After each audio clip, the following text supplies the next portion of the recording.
Welcome back to our channel. ఈ రెండు ప్రధాన అలవాట్లే మనిషి నాశనానికి కారణం. అదేంటి ఇప్పుడు మనం తెలుసుకుందాం. చాణక్య నీతి ప్రకారం ఈ రెండు ప్రధాన అలవాట్లే మనిషికి దుఃఖానికి కారణం. ఈ అలవాట్లు జీవితాన్ని నాశనం చేస్తాయని చాణక్య నీతి చెబుతోంది. ఆ అలవాట్లు ఏంటి, వాటిని ఎలా నిర్ధారించాలి అనే విషయాలను ఇప్పుడు మనం తెలుసుకుందాం. ఆచార్య చాణక్యుడు తన నీతి శాస్త్రంలో మానవ జీవితానికి సంబంధించిన అనేక విషయాలను మనకు ప్రస్తావించాడు. ఆయన సూత్రాలను పాటించడం వల్ల జీవితంలో విజయం సాధించడంతో పాటు ఎంతో సంతోషంగా జీవిస్తారు. అలాగే చాణక్యుడు ప్రకారం ఈ రెండు ప్రధాన లక్ష్యాలు మనిషి నాశనానికి కారణం అవుతాయి. జీవితంలో ఎప్పటికీ విజయం సాధించలేరు. ఈ రెండు లక్షణాలు నాశనానికి కారణం. చాణక్యుడి ప్రకారం కోపం, అహంకారం ఈ రెండు లక్షణాలు మనిషికి దుఃఖం వైపు నడిపిస్తాయి. ఈ రెండు లక్షణాలు మనిషి నాశనానికి కారణం అని, తనకు తానే శత్రువుగా మారతాడని చాణక్య నీతి చెబుతోంది.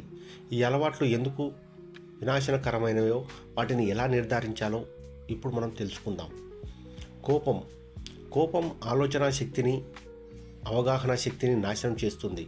కోపం అనేది ఒక వ్యక్తి తాను నిర్ణయం తీసుకునే సామర్థ్యాన్ని బలహీనపరుస్తుంది.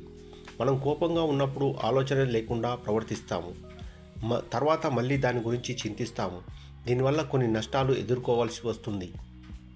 అవేంటంటే, కోపం వల్ల కలిగే నష్టాలు: సంబంధాలు చెడిపోతాయి, మానసిక ఒత్తిడి పెరుగుతుంది, తప్పుడు నిర్ణయాలు తీసుకునే అవకాశం ఉంటుంది, వృత్తి జీవితాంతం ప్రభావితమవుతుంది.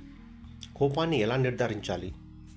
లోతైన శ్వాస తీసుకొని మిమ్మల్ని మీరు ప్రశాంతంగా ఉండడానికి ప్రయత్నించండి. మీరు కోపంగా ఉన్నప్పుడు సైలెంట్గా ఉండండి. ధ్యానం, యోగా చేయండి. అహంకారం విజయాన్ని నాశనం చేస్తుంది. ఈ లక్ష్యం ఒక వ్యక్తిని వాస్తవం నుండి దూరం చేస్తుంది. ఎవరైనా తన విజయాల పట్ల చాలా గర్వపడినప్పుడు అతను ఇతరులకు తక్కువగా చూడటం, తనను తాను అందరికంటే ఉన్నతంగా భావించడం ప్రభావిస్తాడు. దీనివల్ల దగ్గరి సంబంధాలు దూరం అవుతాయి. ఆ వ్యక్తి నేర్చుకోవాలనే కోరికను కోల్పోతాడు. విజయం శాశ్వతం కాదు, ఎందుకంటే గర్వం విధ్వంసానికి మూలమవుతుంది. దీనివల్ల సమాజంలో గౌరవం తగ్గుతుంది.